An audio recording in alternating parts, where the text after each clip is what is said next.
Is it time to part ways with Joel Embiid? You are Locked On 76ers, your daily Philadelphia 76ers podcast. Part of the Locked On Podcast Network, your team every day.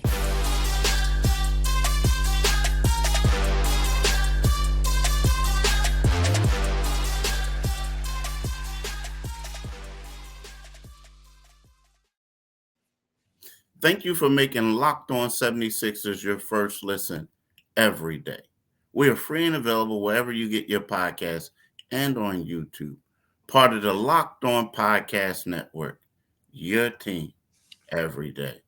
This episode is brought to you by PrizePicks, the easiest and most exciting way to play daily fantasy sports. I can't even get it out. Philly Fantasy Sports.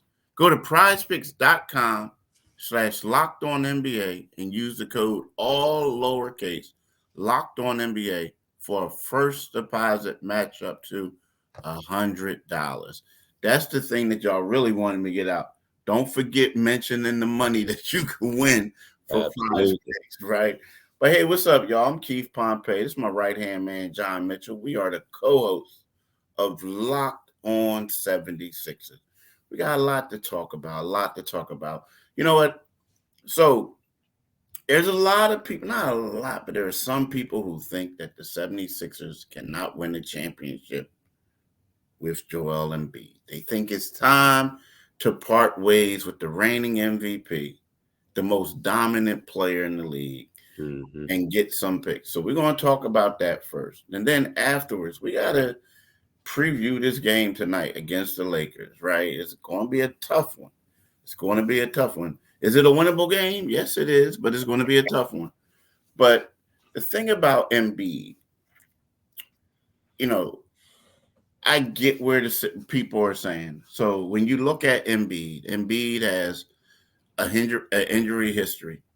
He has yet to complete a season without, I shouldn't say complete a season. He has yet to go injury free, right, in a season. When you look at it, as dominant he is, his ceiling has been the second round. Yeah. The Sixers could get some great assets for Joel Embiid and rebuild, right? Because there are some people out there that think that Joel Embiid will not get them past the second round. Now, me personally, Mitch, I'm going to be honest with you.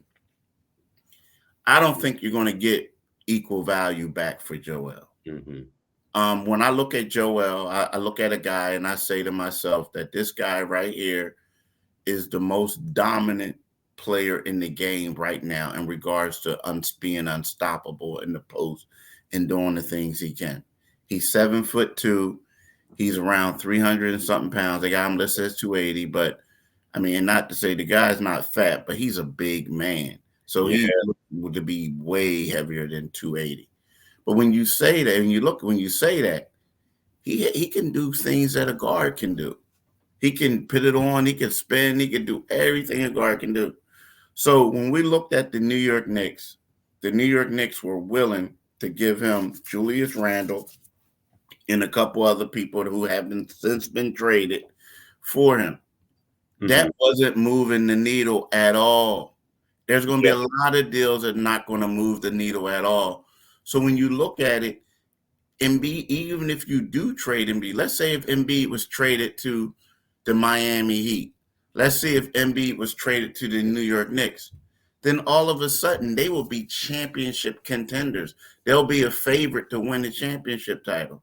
That's how good he is, even at 80%. So to me, what I'm saying is, yes, we can come out here and we can say, get rid of him, but we're going to get for him. Yeah. You're not going to get Kevin Durant, and even Kevin Durant, you're not going to get Jason Tatum, right? Guys like that don't get traded, so you're not going to get Nikola Jokic, right? So to me, I don't think you can trade Joel Embiid because you're not going to get equal value back in return. Yeah. And if you look at it, it's it's almost. I mean, he's 30 now, Um, and while he has been so injury prone, he's been in the last 3 seasons. Even with those injuries, he's been in a zone like I haven't seen him. I've been covering the league since '97, man, and you're just not. I haven't seen a player with his toolbox. The tools that he has in his toolbox. But the injuries are always going to be held against you. You're not going to get equal value, and it's crazy because I was just looking at, when Utah traded Rudy Gobert to the Jazz. I mean to the Timberwolves, uh, and Timberwolves handed out 4 first-round picks, 5 players, and a pick swap. In exchange for Gobert. And if you can get something like that, and let's be, there's just no comparing those two players. There's absolutely no comparing those two players. Joel is way ahead of him and will always be a better player than him. But what's that they say? The best ability is availability, and Joel has not been available. The question is, would you trade him? If you trade Joel, what you have is you're going through the process literally all over again, minus you assume minus the intentional tanking that went along with the process, and then the process is gone for naught.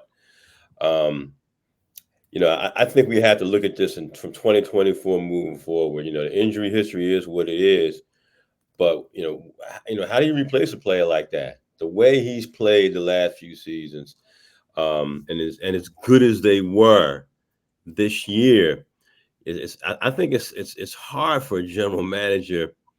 Yes, do you entertain phone calls? You always entertain phone calls. Like, sometimes you read that a coach or a general manager is taking phone calls on a player. The phone never stops ringing with these guys. It's always ringing. But I think the ceiling, like you said, has been the second round. And it's kind of disappointing because if you look at the 76ers history, and I do this often, they've had these unique superstars. You've got a 7-footer now who's got the best mid-range game in the league. His mid-range game looks like Rip Hamilton's, mid-range game. Can do all these things.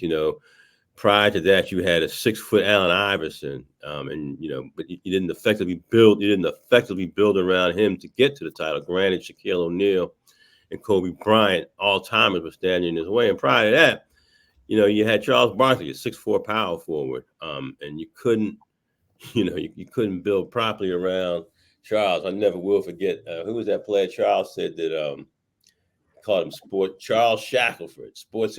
He called him Sports Illustrated because he shows up once a week.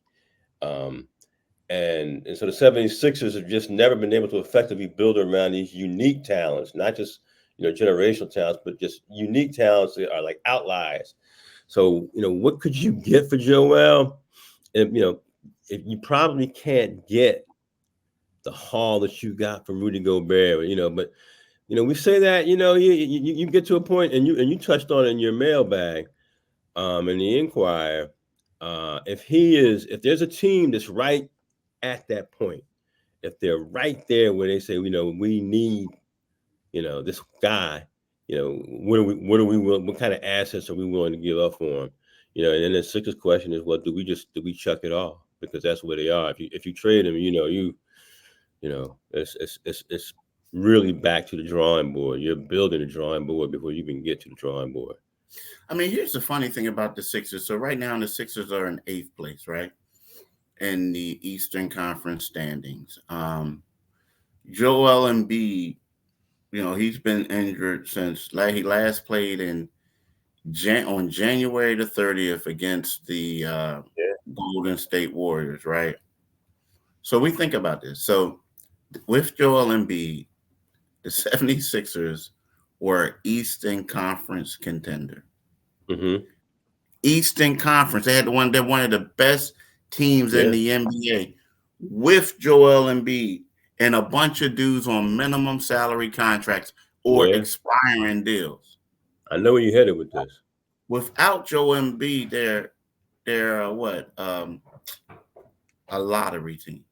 I mean, you Yeah. think about it. The balance is like the only reason why they're in 8th place is because he gave them such a head start to where like Yeah. they got a 4-game cushion on top of the Chicago Bulls. Yeah. Right now, I'm here to tell you, if Joel Embiid does not come back and the Sixers have to play the Chicago Bulls in the playoffs, it could get ugly, dude, in the Yeah. play-in game. Because Yeah.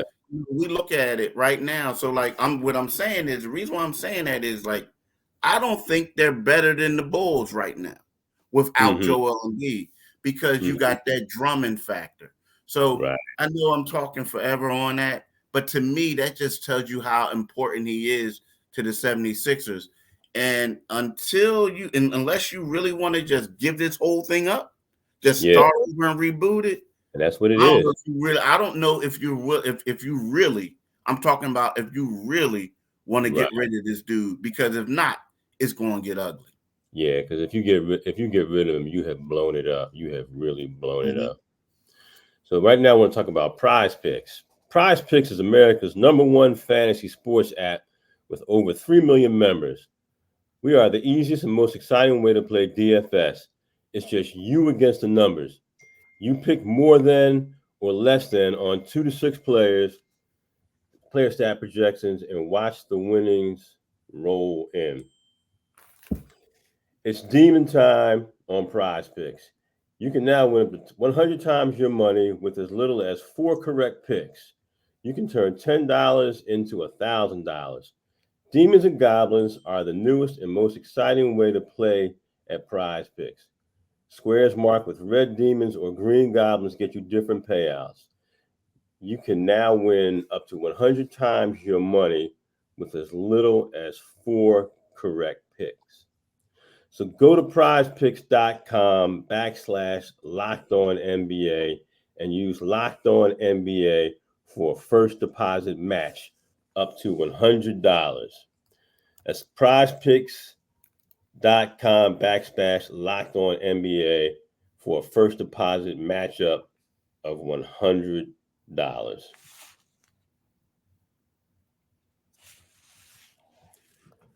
Are you watching Fox Sports or ESPN on your TV all day? Have to turn down the volume with all that shouting? Make the switch to Locked On Sports today, a free 24/7 sports streaming channel programmed for you every day to bring you the biggest stories without all the screaming. Locked On Sports today brings you can't miss analysis, opinions, and news, streaming 24/7 on YouTube or the free Amazon Fire TV channels app. Part of the Locked On Podcast Network. Your team every day. Do it today, people. Definitely do it today. today. Now, here's the deal, man. So the Sixers play the Lakers tonight, right? It's going to be a 10:30 p.m. game. A lot of people probably on the East Coast are going to be asleep. Some of them probably going to be excited that they're not going to be able to see it, right? Some of them are going to be excited that right now that the NCAA tournament is front and center. So it gives them an excuse not to stay up and watch it. Yeah. To me, it's an important game for the Sixers. The Sixers are 38-31. And some people think that this gives them their best chance of getting the victory on this road trip, which the next 2 stops will be against the Clippers, and then they play the Sacramento Kings, right? The Clippers Sunday, the Kings on Monday. You look at it right now, you got LeBron James, the oldest guy in the league, but still playing at an extremely high level. You have Anthony Davis, who is the Robin to his Batman, and some people think it's the Batman, and then whatchamacallit the Robin, LeBron James at this stage of their careers. But I just feel like right now that the 76ers, like they got a lot of question marks. Don't go into this game. Is Tobias Harris going to be able to play? Now, Tobias Harris participated in practice yesterday. He did some post-practice things. Tyrese Maxey, have teams figured him out?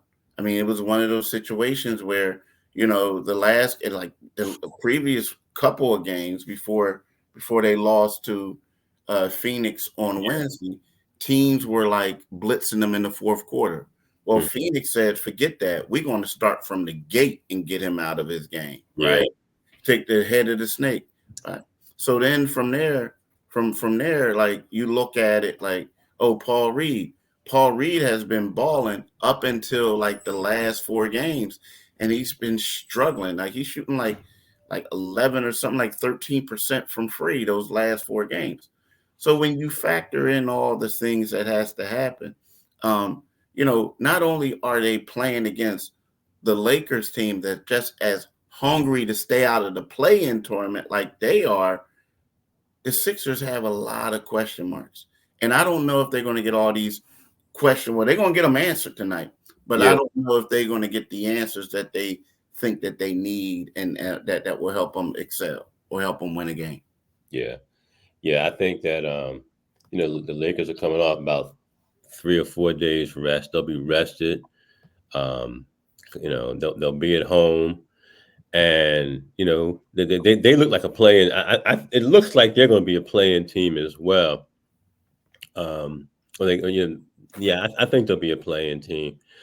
But again, this is LeBron's legacy building, man, and he knows that tonight is this is a game that you have to get. And the 76ers know that as well. I just don't know if they had the pieces to do it. There's such a difference in the way that Phoenix played Tyrese. Like you said, they blitzed him from the start. And if watching Tyrese more often than not has these robust first halves now. And teams come at him in the second half, and they just say, okay, we're going to force them to be uncomfortable for the next 24 minutes, of the second half. So he's going to have to, he's going to have to become more of a finisher, in his career. That's the step has been to see him become an all-star. But okay, what kind of all-star are you? A guy who scores meaningless points at meaningless junctures of the game? And quite, I mean, there's no meaningless juncture of the game, but what you need is in those final 5 minutes when the game is winnable, you need Tyrese getting to the rim. You need Tyrese getting to the free throw line. Which has been questionable. He hasn't been getting a lot of calls lately. So it's a huge win, and as you say, Keith, the next two games are the Clippers. The Clippers want to get really on track for this stretch. I mean, I think from a personnel standpoint, they're as good as anybody in the West, except maybe Denver. But and that's a real tough back to back. Phoenix game is passed. So getting this game against the Lakers, I think is paramount. It's imperative because I mean, when we talked about this the other day, yesterday, if I'm not mistaken, we said that I don't expect them to come home with a single win on this road trip. So if there is one for them to get, it's Tyrese Maxey rebounding from a season low 6 points and being extremely aggressive. I mean, it would be nice to see Tobias out there and for him to have a good game. And again, Paul Reed. I mean, everybody's got to play up. I mean, that's the bottom line. And even when Joel does return, everybody's got to play up. Everybody's got to play above their capabilities. Yeah, and the thing about Paul Reed, everybody has to play up. Then the thing about Paul Reed has been balling up until the past four games. And again, what I mean is, I don't want to sing. Paul Reed has been playing well. He's just has not been shooting the ball well. So let's just put it that way, right? Because in the last, let's say, so Paul Reed over the last four games, he averaged 5.5 points on 24.8% shooting. That included shooting 14.3% on three-pointers, right? Now, this comes after he averaged, get this, 12.9 points on 59.4% shooting in the previous 7 games. Reed even made, huh? Yeah, That's right? Yeah, in his previous 7 before that. Look, and even that, he made 60% of his threes during that span. Now, when I say like his overall play, you can't really. I mean, he hasn't been shooting the ball well, but overall he's been good. Now, within those 7 games, right, he's averaged 7.5 rebounds, right, in 24.7 minutes of play, 3.4 offensive rebounds, along with 1.1 steals and 1.7 blocks. So he's been a rim protector. He's been doing things. He's been grabbing steals. He's been doing a lot of things. It's just that he has to provide scoring off the bench. And let's keep it 100. This wasn't something we asked of him or the Sixers asked of him early in the season. This is a new role, brother. You got to go out there and you got to get buckets for him. So that's what he has to do. Yeah. Well, listen, I want to talk right now. Let's talk about eBay. eBay Motors. Passion, drive, and patience. What brings home the winning trophy is also what keeps your ride or die alive. eBay Motors has everything you need to maintain your vehicle and level it up to peak performance. From superchargers, roof racks, exhaust kits, LED headlights, and more. Whether you're into speed, power, or style, eBay Motors has got you covered. With over 122 million parts for your number one ride or die, you'll always find exactly what you're looking for. And with eBay Guaranteed Fit, your part is guaranteed to fit your ride every time or your money back. Because with eBay Motors, you're burning rubber, not cash. With all the parts you need at the prices you want, it's easy to turn your car into the MVP and bring home that win. Keep your ride or die alive at ebaymotors.com. That's ebaymotors.com. Eligible items only. Exclusions apply. eBay Guaranteed Fit is only available to U.S. customers. Do it today, folks. Do it today. Do your eBay Motors thing ASAP. Definitely do it today. So look, Mitch, let's talk about Tobias Harris, right? So Tobias Harris turned out to be public enemy number 1, right? Yeah. Everybody kills Tobias, this and that. Sometimes I think is a little bit unwarranted. Now, sometimes I know he's going through a slump and people are going to kill him, right? I get that. That's part of it.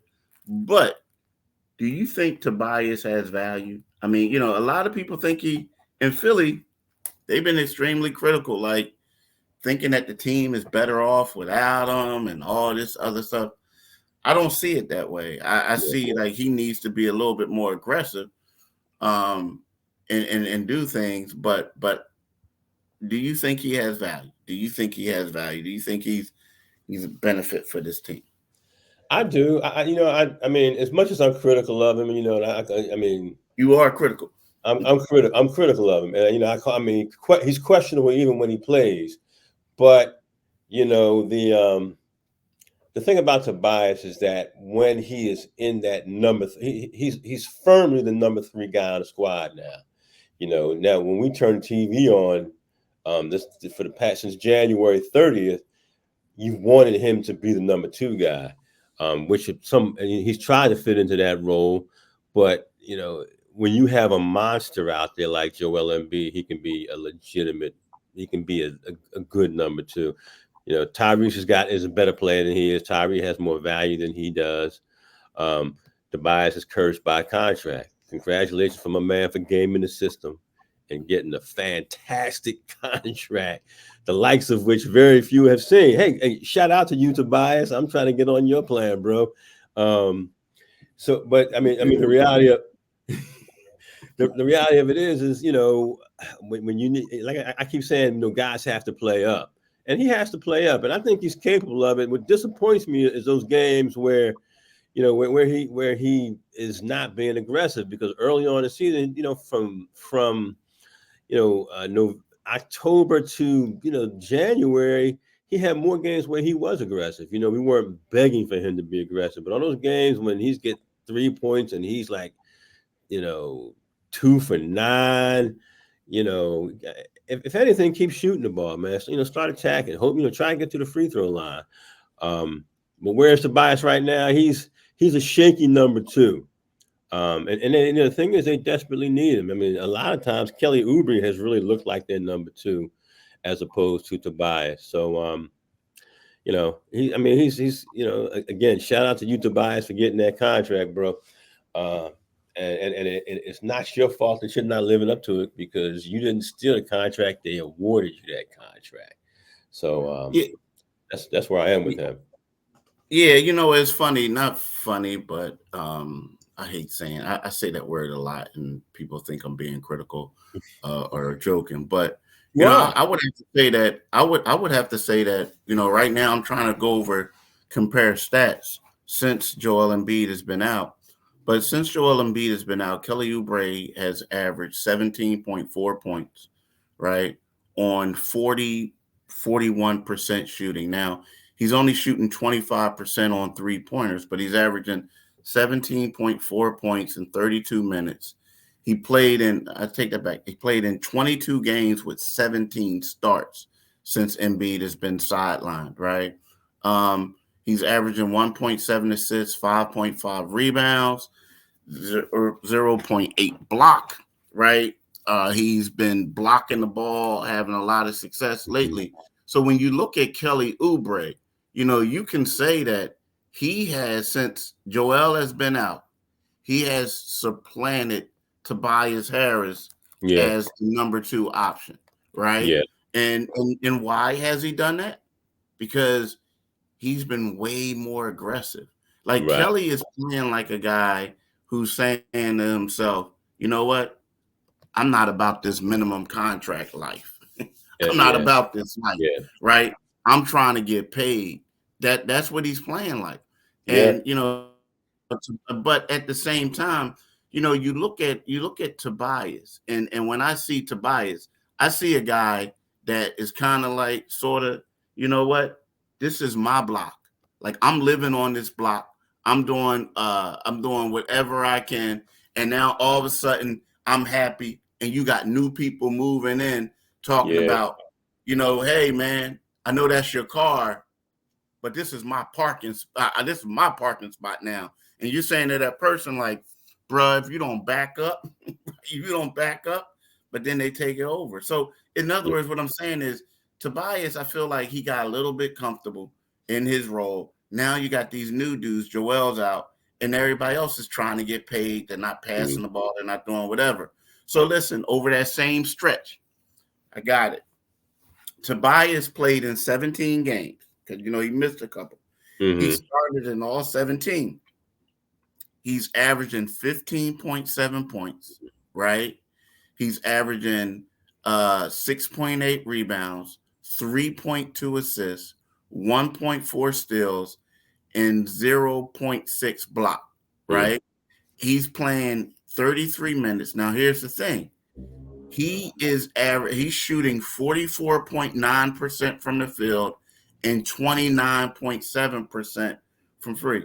So really, if you look at it, whereas Kelly is averaging more points per game, Tobias is shooting the ball better. He is shooting better from from the field overall, from 3-point percentage, and rebounds, assists, steals, all that are higher than what Kelly is doing. But from the eye test, it looks like Kelly's doing. Like, again, I said Kelly was the second option, and we're talking about Tobias with the 2-point game, the struggles, this and that. But you look at these statistics, it's telling you that aside from points per game, Tobias is outperforming him. It's crazy. So what I'm saying is, like, he looks bad at times, but he's still a vital piece of the team. He and you're right. To the eye test, Kelly just looks better. And also, you're watching a guy on a minimum contract as opposed to a guy on a max, and it's like, it's for the good of this team. They both have to be effective. I still think that Tobias needs to step it up more. And he's given us these moments, man. I mean, he had those back-to-back 30s. It was 29 and 30 something maybe right before he got injured, and then he went silent in that game. But for what we have right now, I still would like to see him. I mean, step up and be a strong number 2 until Superman Embiid or whatever comes back to the roster, hopefully in early April. Yeah, and I'll say this about him, man. I think a lot of this stuff is based off of money. Like, you had this laugh. I was laughing a minute ago when you were saying what you said, but that's how people feel. Like, I feel like if Tobias Harris was making, let's say, $20 million a year, which is still a lot of money, but if he was making around the $20 million a year, I think people are like, yeah, you know what, he works hard and that. Yeah. But when you start making more money than like Tyrese and all these other guys, then people start being real critical of him. And I had a friend who told me back in the day before he got it, said, yo, tell the dude to don't accept the money. And I'm like, what? He said, I'm telling you, in Philly, if you accept that money, and if he doesn't elevate his game, he's going to get crucified in Philly. Yeah. And I was like, man, you can't tell somebody that. Nah. And the guy was right. Unfortunately, he was right. People here in Philly, I love my hometown, man. You love it. But, if you make a lot of money and you don't produce, yeah, they're going to run you out. They're going to run you out. But you know what, though? Every time Tobias walks away from an ATM machine and grabs that receipt, he's like, I won. Yeah. You know what? I remember we were in Orlando. And as you know, he used to play for there, and he had a bad game one day in Orlando. This was a couple of years ago. So, one of the reporters there were like critical of him. So another reporter says, you know what? Life is good. Yeah. And the other guy said, what you talking about? He says, Tobias, he added up his thing. He said, Tobias Harris just made $300 and such and such $1,000 off of this game. And you and I, he said to the dude, you worrying about how you going to pay to get out the parking garage. Hey, that's perspective, man. Yeah, he said he made $300,000 off of this game, but you worrying about how you going to pay to get out of the parking garage. Do I have my stuff? Do I have my receipt? Yeah, exactly. Do I have my receipt? Yeah, exactly. Whereas Tobias, look at it from 7 to 9, he just earned the Rolls Royce Silver Shadow. Yeah, exactly. So life, this guy said, life is good. And life is good, y'all. Listen, y'all, I want y'all to know that Locked On has launched the first ever national sports 24/7 streaming channel on YouTube. And now is also available on Amazon Fire TV and the free Fire TV channel app. Locked On Sports Today is here for you 24/7, covering the top sports stories of the day with the local experts of Locked On Plus, our national shows covering every league. Find Locked On Sports Today now available on the free Fire TV channel app. Right? I want to thank y'all for making Locked On 76ers your first listen every day. We are free and available wherever you get your podcast and on YouTube. Now, when you go to our YouTube channel, Locked On 76ers, make sure you click on the Liberty Bell. That makes you a new subscriber, and you get notifications when we come out with a new podcast, right? So for John Mitchell, this is Keith Pompey. We want to thank y'all for listening and want y'all to have a blessed day, a blessed week. And I just hope y'all ain't any Kentucky Wildcat fans. Oh, man. That was ugly, bro. I was like, yo, like, man. I was like, Oakland, where is Oakland? And I remember him covering Pistons games, driving by the school. Yeah, like, yo. And then, the boy that was giving them the business was a D2 transfer. Woo! Like, it was like, man, it looked kind of bad. But look, Kentucky made it. My Pitt Panthers didn't make it. Your Hampton squad, man. No, don't get the HUs confused, Keith. Oh, Howard. I'm sorry. Yeah, that's fighting words. That's Hampton College. Is it? Nah, that's what I tease them with. Okay. Yeah, but they got some. It used to look nice. I used to, when I was a young boy, I used to go to when I had an internship at the Virginia Pilot. They would have track meets at Hampton, and Yeah, it was nice. it's a beautiful campus. It's a Yeah, beautiful campus. Beautiful campus. Yeah. Yeah, higher learning. Yeah. But all right, y'all. Thanks for listening to us, watching us, and we'll see you guys on Monday. Peace. Just get 1 6 as you need it.